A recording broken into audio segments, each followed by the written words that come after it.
할렐루야. 사랑하는 대강의 가족 여러분, 오늘 하루도 하나님의 말씀과 동행하는 삶이 되길 소망합니다. 오늘 함께 나눌 하나님의 말씀은 데살로니가전서 2장 9절 말씀입니다. 형제들아, 우리의 수고와 애쓴 것을 너희가 기억하리니 너희 아무에게도 폐를 끼치지 아니하려고 밤낮으로 일하면서 너희에게 하나님의 복음을 전하였노라. 아멘. 주님의 일을 할 때는 모든 면에서 깨끗해야 합니다. 그 중에서도 특히 물질에 있어서는 일절 깨끗해야만 합니다. 이 초대교회에서 가장 먼저 문제가 되었던 것이 물질의 문제였습니다. 그 정도로 가장 민감하고 또 문제의 핵이 될 잠재력을 항상 품고 있는 것이 이 물질입니다. 이 사람의 마음은 물질에 가 있습니다. 아무리 입술로 물질과는 멀다고 말해도 물질과 가장 가까이 있는 것이 사람이라는 존재입니다. 그러므로 교회는 언제나 물질의 문제에 있어서 명명백백해야 하고 또 교회의 재정을 사용함에 있어서도 공평함을 잃지 말아야 합니다. 이 물질 때문에 영혼을 잃었다면 이보다 안타까운 일이 어디 있겠습니까?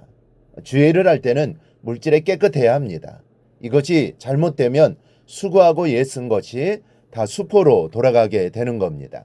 이 데살로니가 교회는 이 바울이 복음을 전하면서 후원금을 받아 축제를 한다라는 근거 없는 소문이 나돌았던 모양입니다.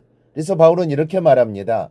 우리의 수고와 애쓴 것을 너희가 기억하리니 너희 아무에게도 폐를 끼치지 아니하려고 밤낮으로 일하면서 너희에게 하나님의 복음을 전하였노라. 이 바울은 전도여행을 다니는 고된 여정 속에서도 밤낮으로 손수 노동을 하여 자급 전도를 했습니다. 바울은 전도자가 교회에서 생활비를 받는 것은 당연한 권리라고 말하면서도 자신은 이 권리를 주장하거나 요구하지 않았던 겁니다. 그렇다면 우리는 사례를 받는 사역과 자비랑 사역을 어떻게 정리해야 하는 것일까요? 먼저 자비랑 사역과 사례를 받는 사역의 차이점을 생각해 보겠습니다. 이 자비랑으로 자기의 쓸 것을 직업을 가지고 충당하면서 주님의 사역을 감당하는 일은 물질의 뒤끝이 없다라는 장점이 있습니다.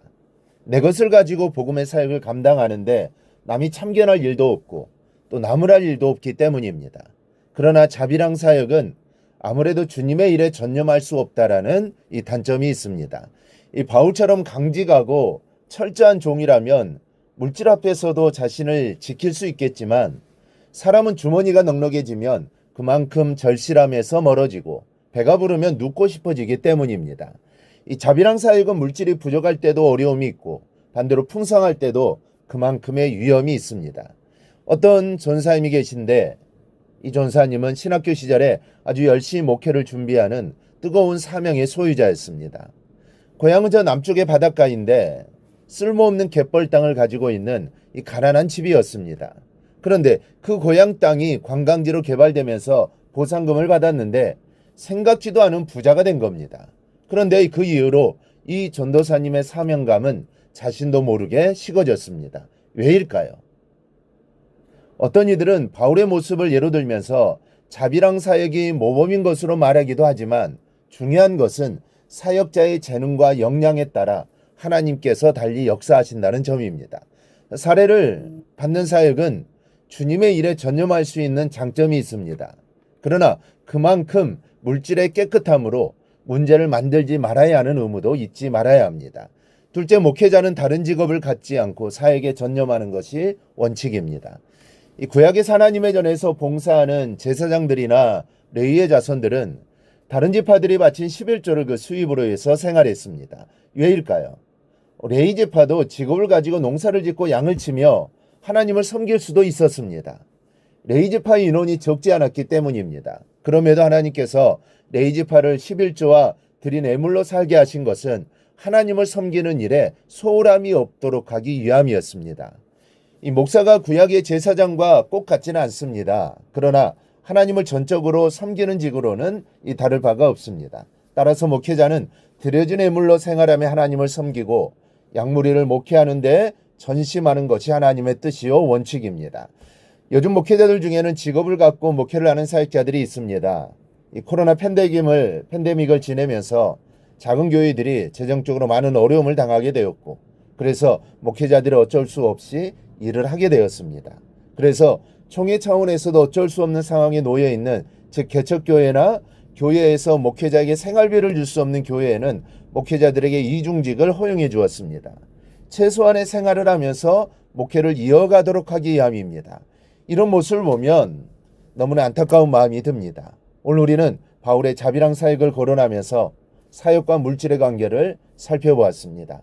중요한 것은 어떠한 경우에도 물질 때문에 하나님과 또 사역에 누를 끼쳐서는 안 된다는 겁니다. 바울은 너희 아무에게도 누를 끼치지 아니하려 했다라고 물질에 관한 자신의 자세를 정리했습니다.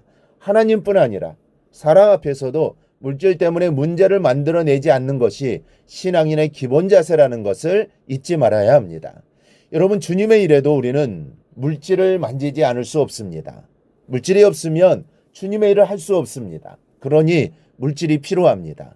하지만 우리가 기억해야 할 것은 물질 때문에 주님의 고귀한 사역이 방해를 받지 않도록 힘써야 합니다. 그리고 물질에 깨끗함을 가져야 합니다. 깨끗함으로 예물을 드려야 하고 그 물질을 사용함에도 깨끗하게 사용해야 합니다. 그래야 하나님의 영광이 드러나는 것입니다. 이 사실을 잊지 말고 일절 깨끗함으로 드려진 예물로 하나님을 섬기는 삶을 살아가기를 주님의 이름으로 축원합니다. 오늘 묵상한 말씀을 굳게 잡고 삶으로 실천하며 살아내는 대강의 모든 성도들이 되기를 축복합니다.